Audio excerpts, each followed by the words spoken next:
Kiniing maong pamahayag gituyo pagmugna aron sa pagpaambit ug pagpadayag sa mensahe sa paglaom, gugma ug kamatuoran mahitungod sa Dios nga pinasikad sa balaang kasulatan, ang Biblia.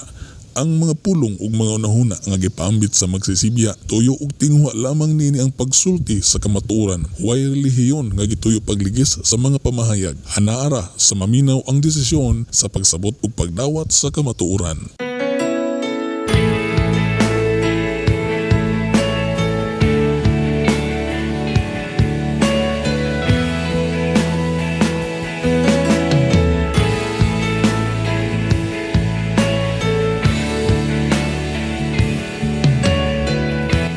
Higala, kumusta? Maayong adlaw, ang kalinaw ug gugma sa Dios maanaa kanimo. Maayong pagpaminaw diha kanimo karon. Naglingkod ka ba? Nagtindog o naakay gitrabaho? Nahala, giimbitarte ka igsoon og gigala nga makapatalinghog sa bisan sa mubo lang nga panahon nining mga orasa. Ablihi lang ang imong kasing-kasing o gunahuna sa mga mensahe. Kini ang inyong higala, Pastor John Tudlas. Ang mensahe nga akong ipaambit o ipaabot kanimo karon mao ang mga pangitabo before and after sa rapture sa mga Kristohanon ngadto sa panganod. So maayo nga atong tun-an kini ug ato nga masabtan ang mga panghitabo sa dili pa ang pagbayaw sa mga Kristohanon aron masayod kita unsa na kita kaduol sa pagbalik ni Kristo. Maayo usab nga masayod kita kung unsa ang mga manghitabo tapos sa rapture or human sa rapture. Aron masayod pud kita unsay mahitabo niadtong mahabilin sa kalibutan tapos ang mga katawhan sa Dios musaka aron makig-uban kang Kristo. So una natong hinumduman mga panghitabo sa dili pa ang pagbayaw o sa wala pa ang rapture. Okay? Una, adunay mga gubat, dunay linog, kagutom, dunay kamatay. Ingon man nga grabe nga mga kalisdanan, mga mahitabo. So kini tubag kini sa mga pangutana sa mga tinun-an may tungod sa ilhanan sa iyang pagbalik. Kay nagisgot man ang Ginoong Kristo nga mabalik. Pangutana sila kung unsay may ilhanan. So mo to, gubat, linog, kagutom, kamatay ug uban pang mga kalisdanan. Unya ingon ri ang Ginoo nga makabati kamo og kagahob sa mga gubat sa duol ug layo ninyo. Unya mga balita bahin sa gubat sa layo apan ayaw kamo kabalaka. Ingon ang Ginoo. Maggubat ang mga nasod ug mag-away ang mga gingharian ug may mga gutom ug mga linog sa tanang dapit. Ato na mabasa diya sa Mateo 24, 6 ug 7. Ang Lucas 21 bersikulo 11 usab mga kaygalaan nag-ingon, nag-apil pud diri may tungod og kamatay. Ingon nga usa ka mga ilhanan sa pagbalik ni Kristo. So daghang klase mga kamatay, mga virus, mga pandemic, epidemic, uban pang mga klaseng kamatay nga may tabo sa kalibutan. Sukad sa unang gubat sa kalibutan, itong First World War mga kigsunan, nagkadaghan ang mga gubat o mga balita sa mga gubat nga nakita na to sa balita sa kani nga CNN, mga international news. So grabe ato nang makita ka ng klase-klase nga mga lugar nga naggubat unya lain-lain hinungdan. So aduna po yung mga kagutom, dunay mga klaseng kagutom, lain-lain po hinungdan nganong nagutom unya kining linog, linog kamatay sa kanasuran sa tibuok kalibutan. So bisan kaning linog no sa unang panahon dili pa kay grabe, karon ang linog nagkadaghan og nagkagrabe. Unya ikaduha, pagsaka sa krimen og hulga sa kamatayon sa tanang katawhan.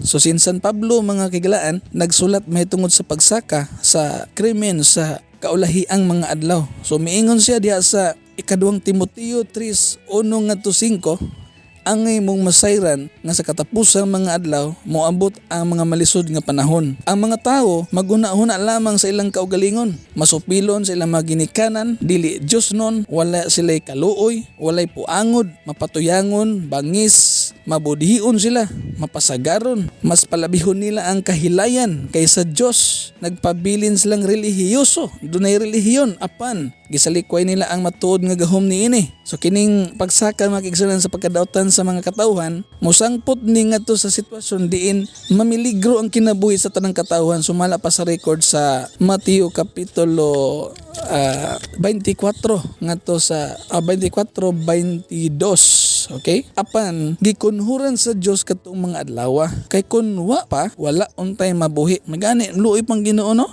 Inana na ka maluyo ng Ginoo. So dili ba kaha ang gipasabot ni Mateo? Diya sa Mateo 24 mao ang kamatay. Kung mahitabo ang gubat sa kalibutan, so daghang mga taong mga matay. So kini ginagamitan og nuclear weapon, adunay kanang gitawag armas nuclear na nga bisan ang North Korea naapot sa Amerika, nasa Russia, naa sa mga dagkong nasod sa China. Grabe ang kining pag-andam mga kaigsunan nini mga dagkong nasod alang sa kining gubat no. Unya daghan ang mga matay niini kung muulbo na kining maong nuclear weapon, kining mga nuclear nga armas. So daghan ang mga matay. So posible nga mao ni ang mahitabo mo ni gamiton nga usa ka kining pagtuman sa propesiya nga gingon sa tong Ginoong Jesucristo diha sa Mateo kapitulo 24. Sunod, mga panghitabo tapos pagbayaw sa magkastuhanon. So human sa rapture, unsa may mahitabo? So una, adunay mga katalagman nga may tabo diha sa yuta o sa tibuok kabuhatan, apil na diha sa kawanangan. Ingon diha sa gipadayag 8, sitting nga 2:11, gipatingog sa unang anghel ang iyang trompeta o giulanan ang yuta og yelo or ice og kalayo pagyud nga sagol dugo, nasunog ang ikatulong bahin sa yuta sa kakahuyan og ang tanang lunhaw nga balili. Unya gipatingog sa ikaduhang anghel ang iyang trompeta og may gitambog ngadto sa dagat nga daw usa ka dakong bukid nga nagdilaab,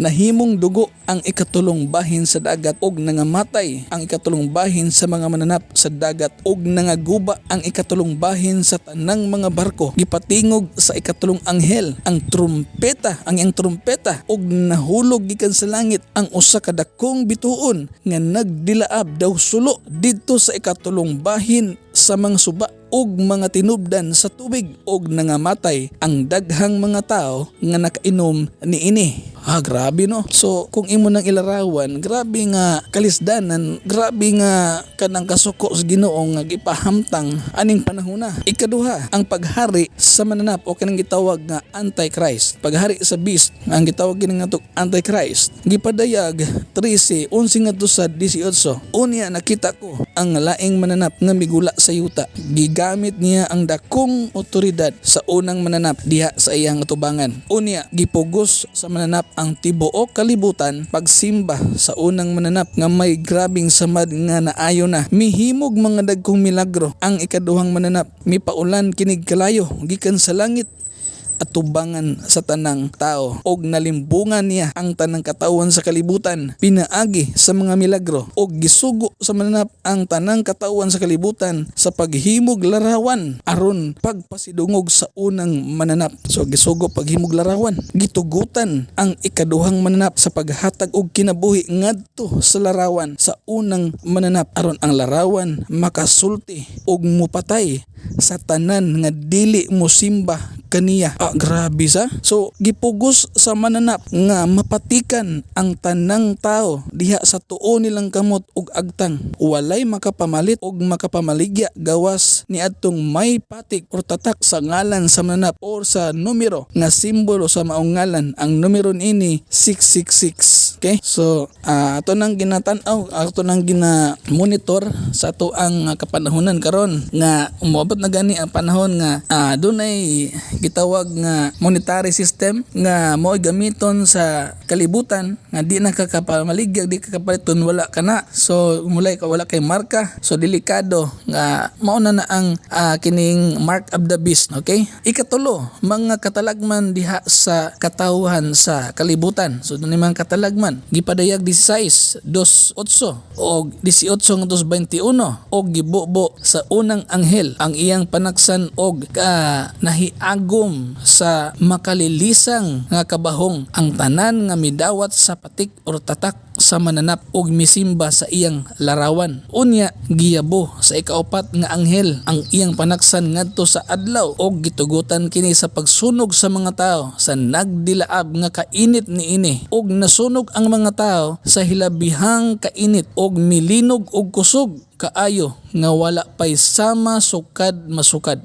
og nagunob ang tanang syudad sa tanang kanasuran. Grabe no? Mura katong salida sa 2012 ba. Okay, nangahanaw ang tanang pulo og kabukiran. Nangahulog gikan sa langit ngadto sa katawhan ang dagkong mga yelo nga may matag usak ka gibug-aton nga 50 ka kilo og gitunglo sa mga tao ang Dios tungod niining makalilisang nga katalagman. So grabe no, ang mga panghitabo nga gipanagna sa Biblia nga mahitabo gini siya sa dili pa ang pagbayaw sa mga kastuhanon og sa after sa pagbayaw. So mahimo nga duol na gayud kining pagbalik ni Kristo. Kay doon naman tayo nakita nga mga timailhan, daghang mga timailhan. So katong andam na sa iyang pagbalik, maapil gayud sa maong pagbayaw basta magtinarong ta, magkinabuhi tang buutan, magkinabuhi tang subay sa kabuton sa Ginoo, naginulsos ta atong mga sala, atong gibiyaan ang atong mga sala. So ikaw nagsimba na ka sa tilod nga Dios, madala jud ka. So sila adto niya sa langit o kita ato ta sa langit basta magkinabuhi tang matarong buutan unya nagsunod sa kabuton sa Ginoo unya dili anta maapil sa silot sa Dios dinis kalibutan. Hukman sa dakong kasakit kining kalibutan nga ato ang gipuy-an karon. Apan katong mga tao nga gidadon sa tong Ginoong Jesucristo dito sa langit, maka sinati og grabing kalipay. Apan dinis kalibutan, grabing katalagman og kagul-anan. So pili kay soon kung makaabot pa ta ning rapture, siguro na to nga nangalagad sa Ginoo, ato gyud klaro atong pagsimba sa Ginoo, atong giklaro ato ang pagkinabuhi sa Ginoo para maapilta sa kining pagbayaw sa mga katawan sa Dios ngadto sa gingharian niya, ngadto sa iyang himaya nga walay katapusan, no? So tungod aning maong naibal-an nimo, unsa may imong gibati karon? Unsa imong gibati karon sa imong kaugalingon nga naminaw ka niining maong topic nga kung gisgutan? Gibati ba nimo nga nahadlo ka? Ay posible nga kung di ka madala sa maong rapture, maapil jud ka sa grabe nga kalisdanan, grabe nga mga pagsulay, grabe nga mga kagul-anan nga mahitabo sa kalibutan. Apan kung andam na ka sa maong paghitabo labi na sa pagbalik sa Ginoo, dili ta maapil niining grabe nga kalisdanan nga ipasinati sa mga katawhan nga wala nagsunod sa kabubuton sa Dios. So andam ang Ginoo nga maghatag na to og kusog nga bisan karon nga naay mga kalisdanan, naay mga kagul-anan, daghang mga pagsulay, pero gamay lang ni siya. Kaya ra ni nato ang atong buhaton, mga lagad lang nito sa Ginoo, magserbisyo lang gid ta niya, maghinulsol ta sa mga sala, atong biyaan ang ato ang mga sala, magkinabuhi ta nga bag-o dias Ginoo, ato ang talikdan ang atong mga dili matarong nga binuhatan og magsunod na ta sa kabubuton sa Ginoo para andam ta kanunay. Higalagigsuon mga pinanggan among tigpaminaw, mga pinanggan akong tigpaminaw. Salamat kaayo sa panahon nga imong gigugol karon sa pagpaminaw. Siguro ko nga duna jud kay nakatunan og siguro ko nga kini makatabang nimo aron ka magkapangandam sa imong kaugalingon. God bless you igsoon ug higala. Ang Dios makapanalangin nimo.